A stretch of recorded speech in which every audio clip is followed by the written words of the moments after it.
High করো।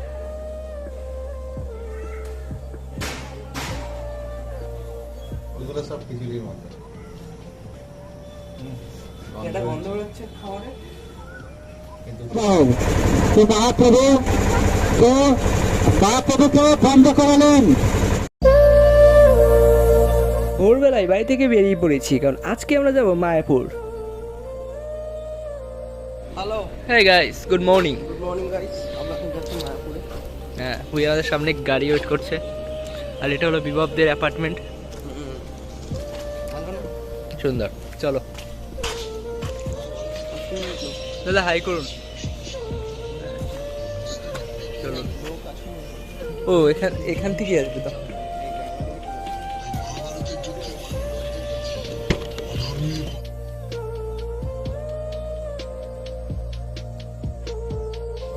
আমরা actually 4 জন যাচ্ছিলাম, আমি, বিভব, দাদা এবং জেঠু। আমরা গাড়িতে উঠেছিলাম 6:30 নাগাদ এবং এসে পৌঁছেই 9টা, মানে 2.5 ঘন্টার ভিতর আমরা মায়াপুর চলে আসি। আমরা মায়াপুর তো চলে এলাম, কিন্তু থাকবো কোথায় সেটা এখনো ঠিক হয়নি। তো আমাদের প্রথম কাজ হলো একটি ভবনের রুম নিতে হবে। আমাদের মেইন টার্গেট ছিল গীতা ভবনের রুম পাওয়া, কারণ অন্যান্য ভবনের তুলনায় গীতা ভবনই ছিল পিসফুল জায়গায় অবস্থিত। আমরা গীতা ভবনের রুম পেয়ে যাই, তাই গাড়ি থেকে লাগেজগুলো বের করে রুমে নিয়ে যাচ্ছে। ট্রাইপডে যখন এসেছি হাত দিয়ে কেন করবো, ট্রাইপডে লাগিয়ে করি। হ্যাঁ, ভিতরে ব্লগারকে জাগাতে হবে, জেগে ওঠ। হ্যাঁ বলো বিভব, হাউ ইজ ইউর ফিলিং? খুবই ভালো লাগছে। সেকেন্ড টাইম আমার। সেকেন্ড টাইম তোমার? একটা ফরেনার দেখতে পেলে? ফরেনার তো দেখলাম, এবার শুধু কথার পালা। কথা বলা হবে। এবার গার্ডস দিয়ে আমাকে কথা বলতে হবে।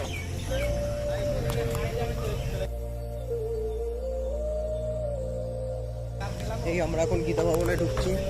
হ্যাঁ, গীতা ভবনে গীতা ভবনটা খুব সুন্দর। একটা রুম পেয়েছি আমরা, একটা রুম পেয়েছি। জাস্ট একদিনের জন্য, পরের দিন আবার রুম খুঁজতে হবে।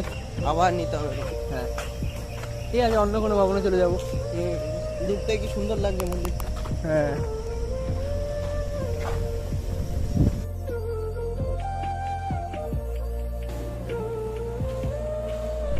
আমরা গীতা ভবনে একটি রুম পাই একদিনের জন্য, যেই রুমে 4টি বেড আছে। তো আমাদের 4 জনের কোনো অসুবিধাই হবে না। এটা পাবো আমি জানতাম না, কালকে 12টা অবধি হয়নি। এবার আমরা রুমের দিকে যাচ্ছি, চলো রুমটা দেখে নেওয়া যাক। বাহ, এই নিচে শুয়ে পড়বে তো। নিচে এই জুতো পরে ঘুরিস না, জুতোটা আগে বল। জুতোটা বাইরে জানা না ভিতরে। কিরকম লাগছে? হেভি। এই ঘরটা তো হেভি ভালো। এটা কি ছোট না আমাদের যেটা আগে ছিল? হ্যাঁ, এটা আমাদের ওটা ছিল 8 জন। ওটা বড় ছিল। এটাও ভালো। হ্যাঁ, নিচে শোবো। এটাই আসো, তুমি আর আমি এটাই আছি। তুমি আর আমি এটা, আর জেঠু আর তোমার বাবা ওটা। এই এখান থেকে দেখো, দেখা যাচ্ছে। তো দেখি খেলাটা।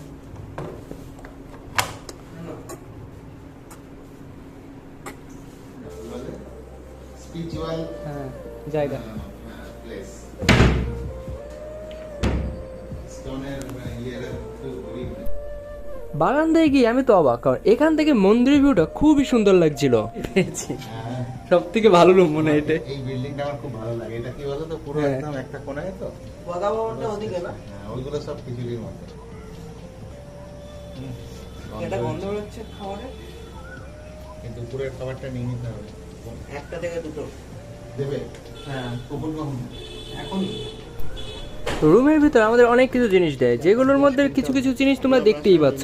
এরপর আমরা বেরিয়ে পড়ি ব্রেকফাস্ট করার জন্য। তুমি একটা কাজ করো তো, তুমিই তোলো। পরে পাঠিয়ে দিও। হ্যাঁ, ঠিক আছে, না না, ভিডিও ফটো। আমি তো ফটো তুলছি না, আমি ভিডিও করছি, সব ভিডিও। আপনি ফটো তুলুন, আমি ভিডিও করি, তাহলে হয়ে গেল। ভিডিও আমার তো ভিডিও। ছোট যেতে হয়, এইসব জায়গায় গেলে দুদিন থাকলেই যথেষ্ট। এখানে তো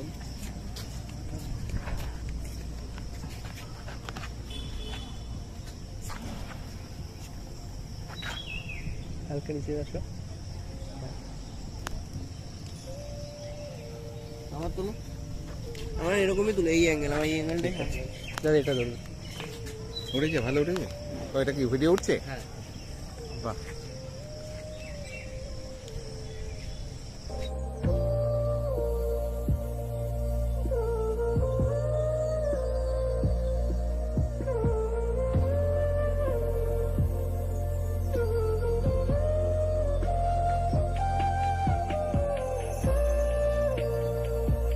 মন্দিরে কীর্তন কটা থেকে সারাদিনই হয় নাকি?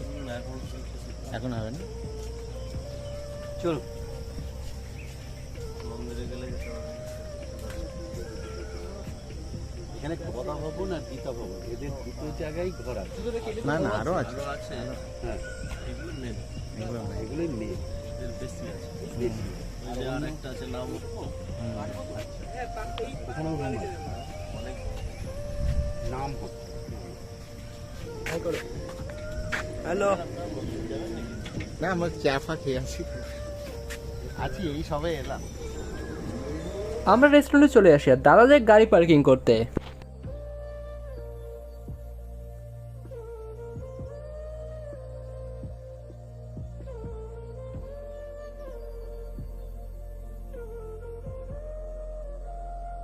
এখানে সব ধরনের ভেজ খাবার অ্যাভেলেবেল রয়েছে। এখন আমরা খাবারের জন্য ওয়েট করে আছি। যেটু কিছু বলো। এই আমরা পৌঁছালাম, অনেকদিন ধরে প্ল্যান হচ্ছিল মায়াপুর আসবো, শেষ পর্যন্ত এলাম, এসে রুম নিলাম গীতা ভবনে। গীতা ভবন থেকে বেরিয়ে এখন রেস্টুরেন্টে এসেছি কিছু ব্রেকফাস্ট করার জন্য।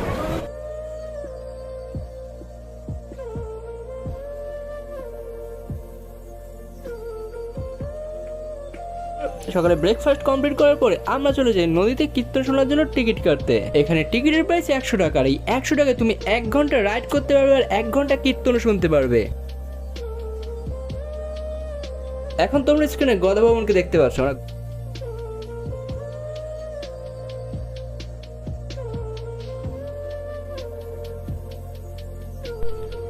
এরপরে আমরা যাই নামট্ট ভবনে রুম খুঁজতে, কারণ আমাদের একদিনের রুমেরই বুকিং হয়েছিল। পরের দিন আমরা কোথায় থাকবো ওই জন্যই রুম খোঁজা শুরু করি। এরপরে আমরা সবাই যাই গীতা ভবনে দুপুরের খাবার খেতে।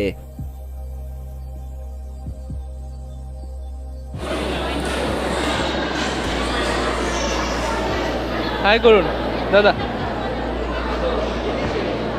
অ্যাকচুয়ালি ভিতরে খুবই গরম ছিল আর খাবারগুলো অনেক গরম ছিল, কিন্তু হ্যাঁ খাবারগুলো টেস্টি ছিল।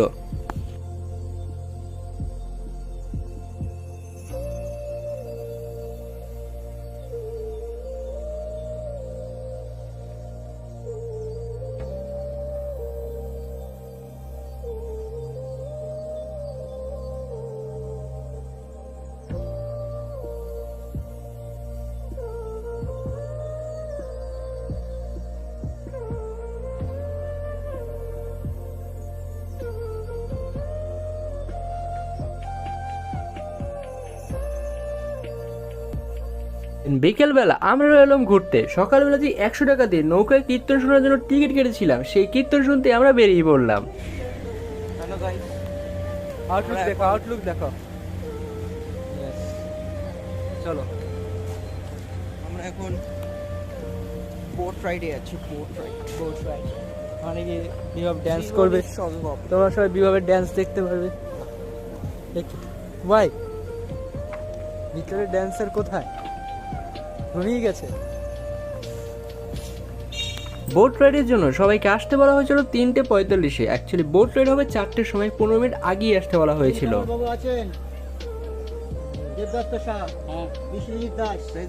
এখান থেকে হেঁটে হেঁটে আমরা গেলাম মন্দিরের গেট অব্দি, আর গেট থেকে টোটো করে আমরা চলে এলাম যেখান থেকে বোট রাইড করা হবে সেখানে। He just wanted to talk with you. Hello, where are you from? Yeah, your birthplace? No. Which type of place I need to visit? Can you recommend it something? Because you said you were born here, so I think you know this place very well. You can go to the temples here. Temples. Which temples? There's China Emperor's birthplace Okay. Where is this? down the main road. What's your name? Ram. My name also Ram. Nice to meet you. Thank you. ফরেনারদের সাথে কথা বলার পরে আমরা চললাম বোটের দিকে।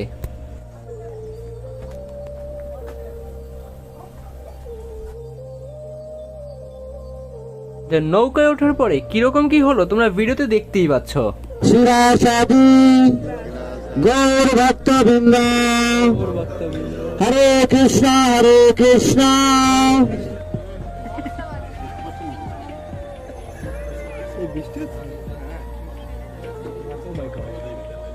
করতে করতে ত্রিবেণী সঙ্গমের দিকে যাব।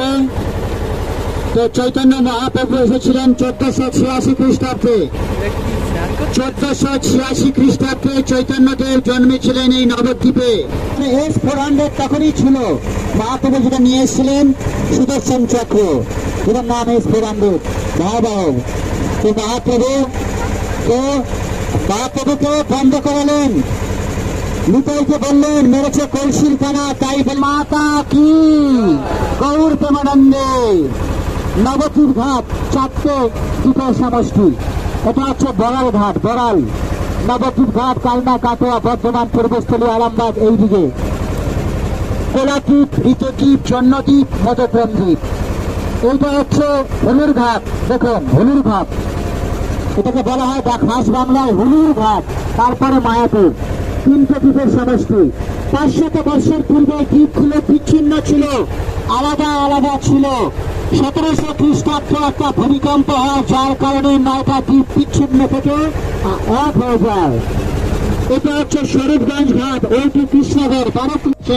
তারপরে মহাপ্রভু নিত্যানন্দ প্রভুকে বাংলার ঘরে ঘরে হরিনামের ব্যবস্থা করেছিলেন, যেমন এখন। আজকে হলো মায়াপুরে আমাদের দ্বিতীয় দিন। আজকেই আমরা চলে যাবো, তাই ভাবলাম না দেখা জায়গাগুলো একটু ঘুরে দেখা যাক। 8টা বাজে আমরা হোটেল থেকে গীতা ভবন থেকে বেরিয়ে গেছি।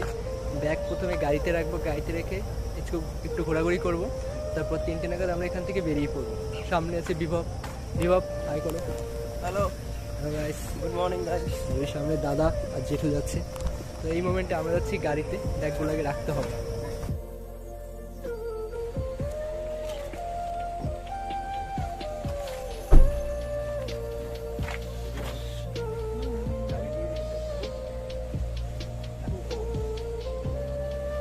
ব্যাগ রাখার পরে আমরা চললাম সকালে ব্রেকফাস্ট করতে।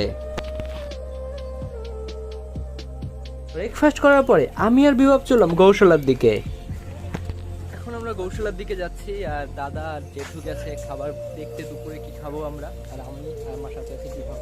আমরা যাচ্ছি গৌশালার দিকে, তারপর কিছু শপিং করা বাকি আছে। এটা কি আছে? মন্দির থেকে গৌশালা অব্দি যাওয়ার সময় চারপাশটা খুবই সুন্দর লাগছিল, কারণ চারিদিকে ছিল সবুজে ভরা।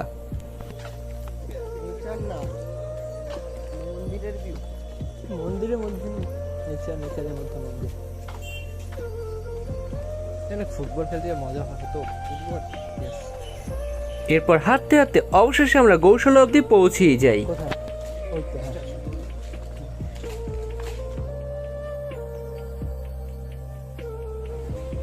ও এই দোকানের কথাই বলেছে না?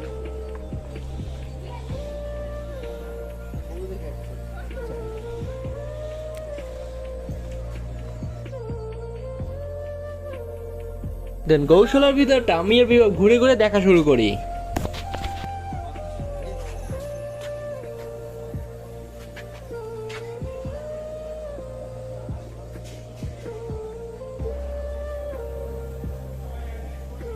হাই করো।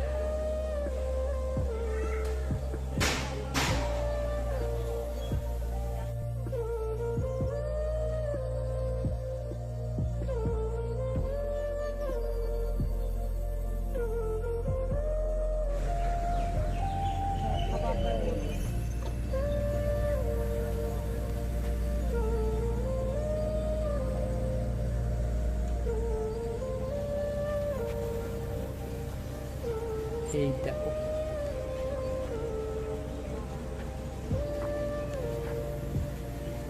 গৌশালার ওই দিকটাতেও অনেক গরু ছিল, তো ভালোই লাগলো গৌশালায় ঘুরে। এরপর আমরা গৌশালা থেকে ঘি কিনে নিয়ে যাই। এরপরে আমরা দুপুরে খাবার খেয়ে দিয়ে গাড়িতে করে 3টে নাগাদ বেরিয়ে পড়ি।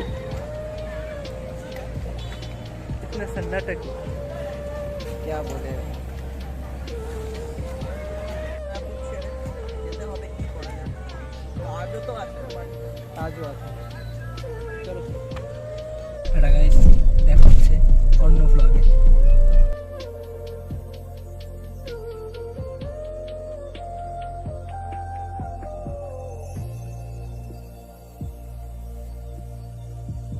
সত্যি বলতে মায়াপুর ট্রিপটা অনেক ভালো লেগেছে। দাদা, বিভব, জেঠুর সাথে অনেক মজা করেছি। সামনে অন্য কোনো ট্রিপে তোমাদের সাথে আবার দেখা হবে। ততদিনের জন্য ফ্যামিলির সবাইকে নিয়ে স্টে সেফ। নতুন চ্যানেলটিকে সাবস্ক্রাইব করো। টাটা।